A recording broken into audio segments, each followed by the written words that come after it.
Vamos começar pelo Mateus. Então, Mateus, uma das marcas da Igreja Saudável, Mateus, que recitou todos os 22 capítulos de Apocalipse, citando as 12 tribos, os 12 apóstolos, inclusive 7 igrejas, né? Então ele é um homem da cabala, né? Gosta de números.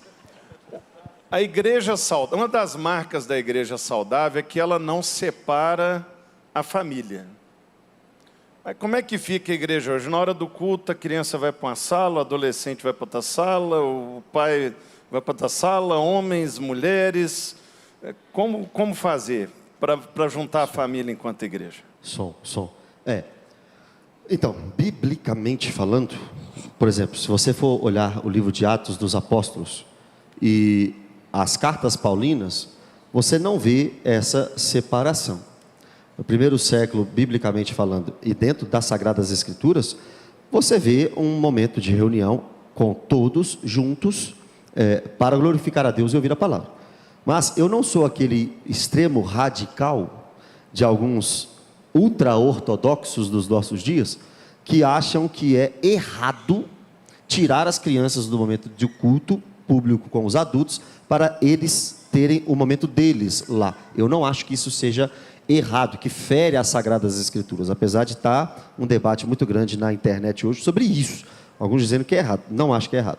Agora, como é que podemos fazer com que adultos e crianças adorem a Deus e cultuem novamente juntos? Eu acho que a Lagoinha tem um instrumento muito grande para isso. E eu não sei se foi você que estava conversando, foi na hora do almoço, que a igreja também tem este momento, que é igreja nos lares, né? GC, aquilo que nós chamamos de célula, né? Alguns conhecem como células. Se voltarmos para a igreja nos lares, estamos voltando para Atos. Se voltarmos para Atos, estamos voltando àquilo que eu acabei de falar. No primeiro século não tinha essa separação. Se aqui em um momento de culto público, os adultos estão reunidos e as crianças, para um melhor entendimento da palavra, pelos adultos e pelas crianças, se reúnem em outro lugar, eu não vejo diferença, não vejo problema. Eu acredito que aqui o que tem que acontecer é hinos, salmos, cânticos e hinos espirituais.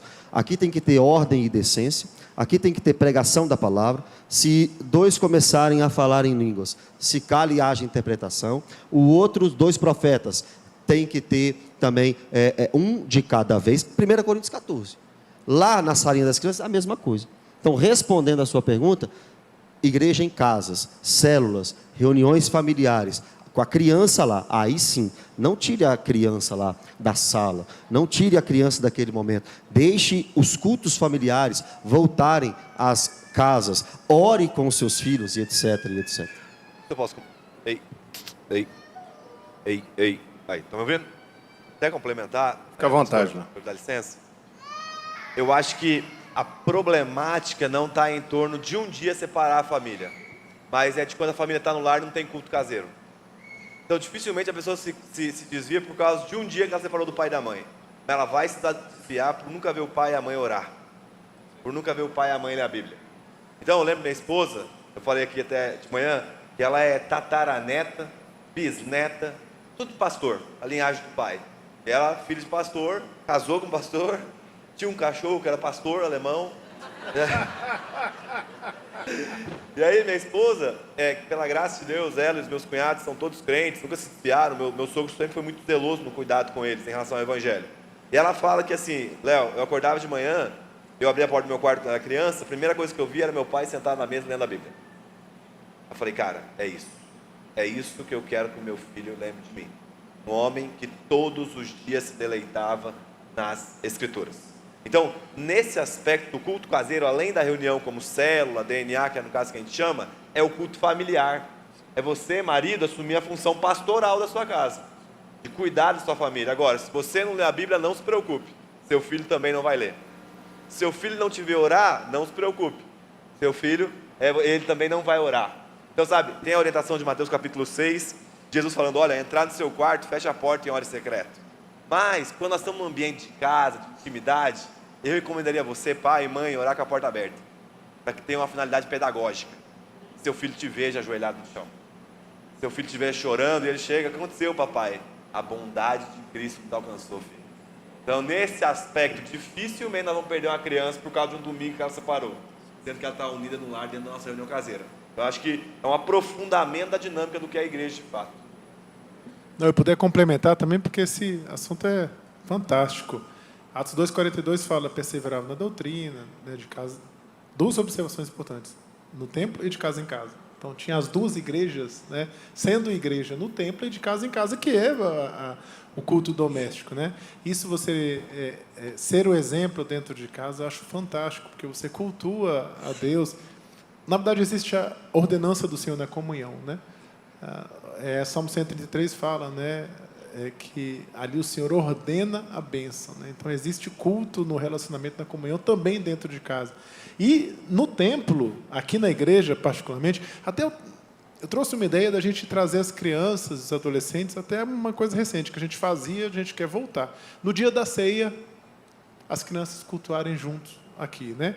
E outra coisa, elas têm o culto delas lá, elas não estão, assim, a gente na hora do culto não está se livrando das crianças para a salinha, elas estão cultuando ao Senhor.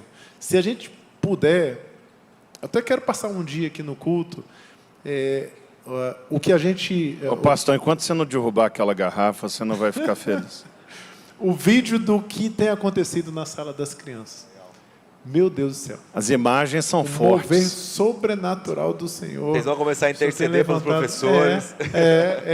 E assim, elas estão cultuando. Então, o culto na família está acontecendo. Aqui dentro, lá na salinha. Tudo. Então, é uma continuidade. Né? Amém. Léo, uma outra marca da igreja saudável é uma igreja que não impede você de ir em outra igreja. Então, você é o único aqui que não é da Lagoinha, né? Então, acho que é a melhor pessoa para eu dirigir isso. Hoje parece que é um desafio muito grande. Existe uma dificuldade, até uma rivalidade entre as igrejas. E a Bíblia fala de uma igreja só, a igreja de Cristo, né? Então, como que nós podemos lidar com essa questão? Boa pergunta. Um exercício, na verdade, é uma herança que a gente recebeu do próprio pastor Josué Gonçalves, que veio para o Desascope como o Douglas ali, e acabou passando como visão para todo o movimento Desascope, família Desascope, é o aspecto da unidade da igreja. Então a gente tem essa centralidade, que nós fazemos parte do corpo de Cristo. Né? Então, se o seu pastor não te permite ir em outra comunidade local, acho que a palavra permitir, no sentido de pastoreio, já não se encaixa. O pastor tem a responsabilidade de recomendar e orientar. Né? Eu não sou pai, eu mando meu filho. Mando meu filho, nos irmãos eu oriento e recomendo.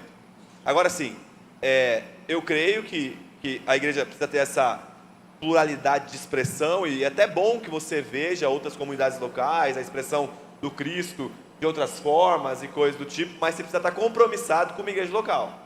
Porque assim, imagina só, você vai na casa de todo mundo, janta, e você nunca está disposto a lavar a louça. Então você vai tomar banho na casa hoje de um irmão, aí do outro irmão, e você nunca está disponível para ajudar a pagar as contas. Isso mostra que falta compromisso com você. Então, eu acho que no ambiente mais geral da igreja é saudável. Você ir numa presbiteriana e ver como é que funciona o culto lá. O ar-condicionado está sempre ligado, sempre frio. Brincadeira. Que maldade, ô Eu Jesus. sou presbiteriano de coração. Um beijo a todos tão bonito e no final joga tudo. Um beijo a por todas água as abaixo. centenas de presbiterianos que estão nesse exato momento nos assistindo. Vou vir na minha família das cobras. Você vai na igreja, tô brincando. Deixa eu fazer um colchete no seu parênteses. É porque você citou o seu pastor, que é o José Gonçalves, uma pessoa que eu tenho uma admiração muito grande. Inclusive, o Douglas pregou no Congresso Gerações do ano passado, da Global, aqui da Lagoinha. E o pastor José é um grande escritor, tem muitos livros, ele tem os cursos dele, e nos cursos dele ele indica o material dele. E ano passado eu descobri que ele indica um livro meu no curso dele. Você vê que é uma pessoa desapegada e que tem um critério muito baixo também. Mas é só para honrar essa questão de você não estar preocupado em divulgar o material de uma pessoa que é de outra igreja. Né? E eu creio assim, gente, que a igreja, ainda mais no Brasil, na pluralidade que tem, ela não expressa tanta confusão. Ela tem um aspecto de riqueza. Então, a cultura da igreja brasileira ela é muito rica nas suas expressões. Eu brinquei com o presbiteriano, mas você vai na Assembleia de Deus, na família de Zascope, na comunidade, numa Lagoinha, você percebe a riqueza da pluralidade do contexto que a gente vive. Se nós soubermos usarmos isso de forma efetiva para a glória de Deus, cara, o crescimento vai ser algo indescritível. Eu digo no aspecto de contribuição no corpo de Cristo, né? Então, a gente pode se inspirar com os irmãos que são mais apegados doutrinamente, com o zelo pelas Escrituras, mas também com os irmãos que são mais vibrantes na sua fé, ali no aspecto de avivar de coração. Eu fui numa reunião do Descende um dia, aí foi a pré-reunião do Descende das reuniões, né? E aí, cara, gente, eu não peguei aquilo que a Lagoinha viveu nos anos 2000, mas eu acho que eu peguei uma pequena fração. Eu vi a Ezenete profetizando para o Lou Engle, depois o Lou Engle profetizando para a Ezenete, saía raio. E eu fiquei olhando assim, eu falei, cara, tô participando de algo histórico. Foi depois dessa reunião que o Akira Toriyama morreu, né? Que era uma grande jequedama. E aí eu fiquei ali percebendo que tava os pastores da Bola de Neve, tava a gente com a família de Zascope, o Theo também tem essa habilidade muito, muito fina, né? De te vincular às comunidades locais. E eu fiquei olhando a pluralidade e a riqueza da igreja nesse aspecto. Então, nós podemos aproveitar desse momento. E é claro, sempre tendo compromisso com uma igreja local. Esse irmão que anda perambulando de lá para cá sem o compromisso, também não está vendo igreja de fato, porque a igreja envolve responsabilidade. Só pode ter responsabilidade onde você tem ali uma presença constante. Reverendo Esdras, que é dessa diocese aqui, né, que nos honra, nos recebe, né, é o host, é o mais querido aqui na reunião. Você que é um cosmopolita, né, um transcultural, já foi na Índia, já foi na China, já rodou o mundo, né? Você tem essa percepção do que o Brasil ele tem essa característica que permite esse transicionar nas igrejas, ou você acha que lá fora é mais tranquilo? Como é que você percebe isso? Eu acho que as nações perseguidas, existe uma união cristã muito grande. É isso que eu queria que você trouxesse, exatamente. A perseguição, ela parece Isso. Une inclusive o catolicismo, né? A gente teve reuniões na China, em Guangzhou, né? Lá na Delhi, Jaipur, onde a gente tem ido, Paquistão, né? Malásia, Singapura. Eu, pastor de vocês, toda vez que ele sai, vocês têm que orar muito. Porque pode ser que ele não volte. Teve uma que quase não voltou. Mas voltei e dei testemunho, né? E o que acontece? Existe uma necessidade de você ter comunhão com os santos tão grande que você nem lembra da doutrina, nem lembra. Olha, até mesmo católicos, aqueles que professam o nome do Senhor Jesus, existe uma união tão grande em defesa da fé, né? Existe uma variedade de apologistas interdenominacionais. Assim, num lugar onde tem tanta perseguição, a defesa da fé une as pessoas por conta da perseguição. E eu acho que o Brasil está voltando para essa fase. Né? Para isso a perseguição presta, de né? nós voltarmos para o Evangelho, voltarmos para a defesa da fé e nos unirmos nos princípios e valores de novo, por conta desse progressismo exacerbado, dessa pseudo-ideologia. É uma pena que precise da perseguição para a igreja ter essa percepção. E esse ponto, eu acho que assim, nós não compreendemos a qualidade eficiente do sangue de Cristo. Porque se o sangue de Cristo foi capaz de me reconectar com Deus e de me reconectar com o meu irmão, e por causa de qualquer doutrina secundária eu faço com que essa conexão seja rompida, eu não compreendi a eficiência ainda do sangue de Cristo. Posso só falar uma coisa? É uma coisa só ou você vai recitar 66 livros? Porque já são 9h51. No momento oportuno a Amém. gente recita. A Escritura Sagrada, o apóstolo Paulo, fala para a gente nem sequer se assentar para comer com aqueles que se dizem cristãos e não são, né? E com os hereges também não. Com os falsos e com os hereges, esses você não se assenta. Mas os demais, é saudável você conversar. Ele estava falando, também falou, e eu estava pensando assim, como é bom, eu sou batista. A Lagoinha tem de tudo, mas eu sou um batista convicto nas minhas crenças. Mas como é bom ir em um culto presbiteriano. Esses dias para trás preguei numa igreja presbiteriana. Amanhã eu vou pregar numa pentecostal. Eu fico assim, gente, é maravilhoso. Porque eu acho que todo reformado precisa de um pentecostal do lado. E todo pentecostal precisa de um reformado do lado. Porque é o termômetro. Qual que é o termômetro do pentecostal? É o reformado, senão ele sobe essa parede aqui.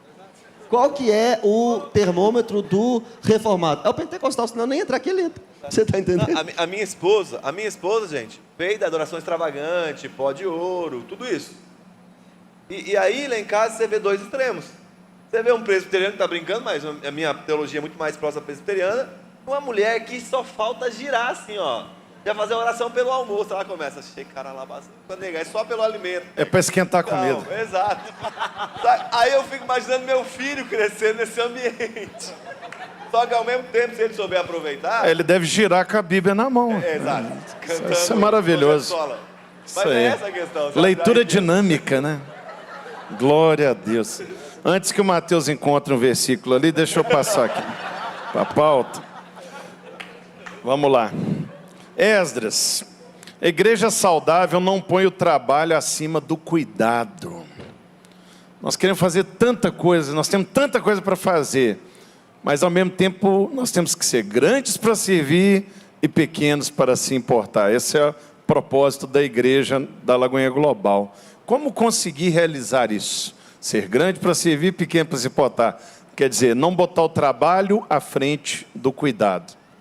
Você está falando do trabalho ministerial ou trabalho secular? O trabalho, todo trabalho. Tá. Todo tipo de trabalho. Eu acho que primeiro, a igreja sendo bíblica e cristocêntrica já resolve 90% dos seus problemas, né? Você tendo como a vertente, né, a base, o firme fundamento da fé, a palavra de Deus, você não tem o risco de errar, que você vai na letra, né? Na lei, revestida pela graça e pela revelação. A gente experimenta aqui, eu sou pastor há pouco tempo, né? Então eu digo sempre isso, eu sou filho de missionários, né? Meu sonho era ser um empresário, mantenedor da obra de Deus, e de repente eu fui pego pelo caminho, né? E de repente... E ainda inventaram assim, vai lá, implanta a igreja em Brasília. Foi o Richard, um dos precursores, a me tacar para cá. Ele, pastor Márcio, Zenete. Eu nunca quis ser pastor, isso é excelente. Por quê? Porque quando nós começamos o nosso trabalho, eu quis iniciar a igreja que eu gostaria de participar e ser o pastor que eu gostaria de ter. Então eu fui por essa vertente. Eu fui ovelha há tanto tempo, fui líder há tanto tempo que eu falei... Então, talvez, né, eu seja esse pastor que eu gostaria tanto de ter, que serve, que ama, que não se preocupa com notoriedade, né? Pouco me importa se e conduz com leveza. Assim, os de fora sabem meu nome, não me importa, mas que a igreja me conheça como pastor zeloso, né, que come na casa, que abraça, que vai na porta, né? Independente disso. E a gente, Deus me deu uma visão uma vez, quebrando a plataforma, sabe? A igreja horizontal, que se enxerga no olho, assim, isso foi maravilhoso, né? Porque a gente quebra a verticalidade, no horizontal a gente é irmão, a gente é igual, a gente caminha junto, passa pelas mesmas coisas. No altar eu sou um cara extremamente esdrão, meu pastor esdrão, né? Que todo mundo conhece minha vida, eu me exponho, né? Mas a gente se torna como a ovelha, né? Dentro das suas debilidades, suas dificuldades, você se enxerga também como uma ovelha do Senhor, né? Essa igreja tem sido edificada assim, né? Isso tem sido maravilhoso, né? Amém. Mateus, antes que você entre no estado alfa aí, porque o dia foi longo, né? Uma igreja saudável não te rivaliza com irmãos. Nosso Deus. Pode comentar? Você que gosta de debate, eu deixei essa para você. Primeira carta. Se você quiser acompanhar a Rádio Super toda quarta-feira, 100.5 FM. na hora do almoço. Rádio Super 100.5 FM meio-dia, no YouTube. Né? Quarta-feira, meio-dia, Super Debate. Toda quarta-feira, um tema teológico e dois irmãos. Se você não conhecia o Mateus, poxa, esse menino é interessante, né? Quero ouvir mais. Super imperdível, eu não perco. De vez em quando eu mando WhatsApp, vocês não respondem, mas tudo bem. Mas como é que é isso? A igreja ela não pode botar um irmão rivalizando com o outro para ser saudável. Um exemplo disso, por exemplo, a igreja de Corinto talvez seja a igreja mais complicada, talvez não, sem dúvida alguma, a igreja mais complicada que o apóstolo Paulo plantou e pastoreou, né? E em 1 Coríntios capítulo 6, existe um mandamento pesado ali. Que se você quiser ser crente de verdade, você tem que obedecer.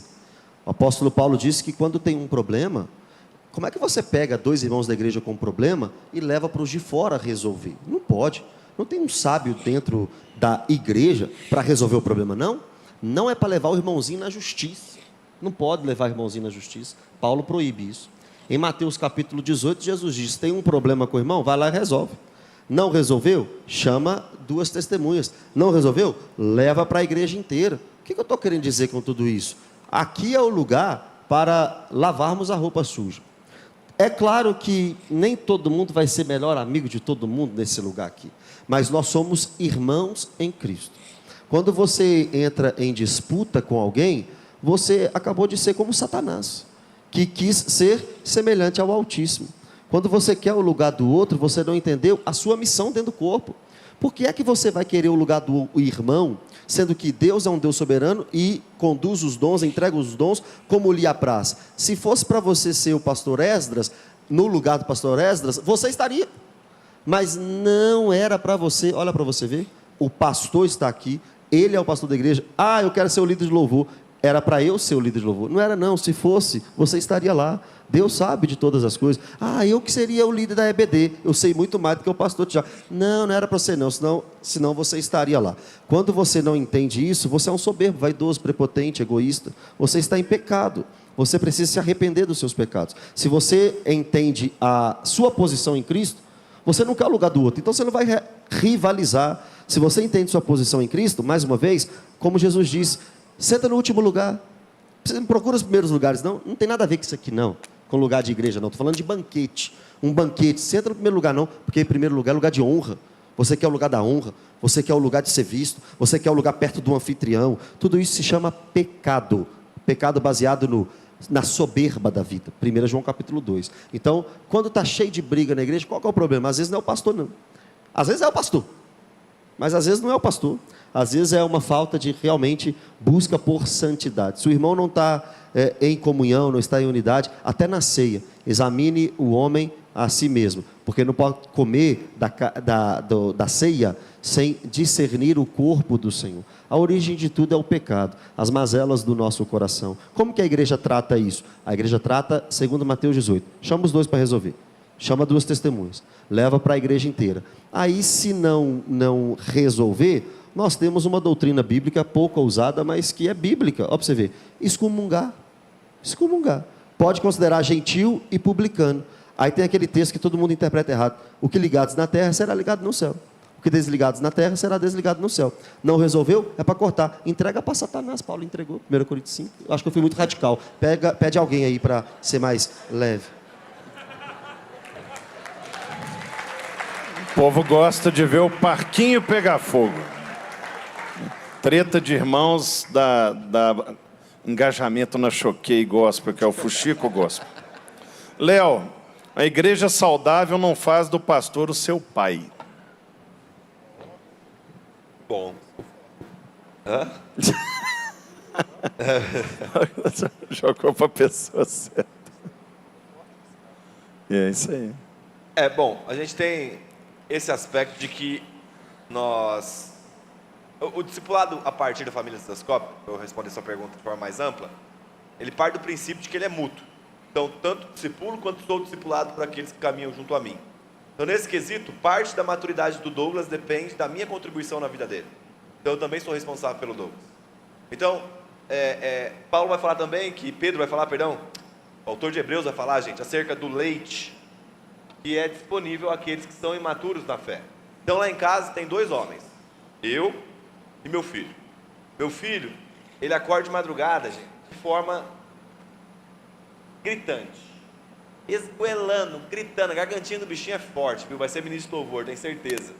E ele acorda berrando, porque que ele quer? Ele quer o leite.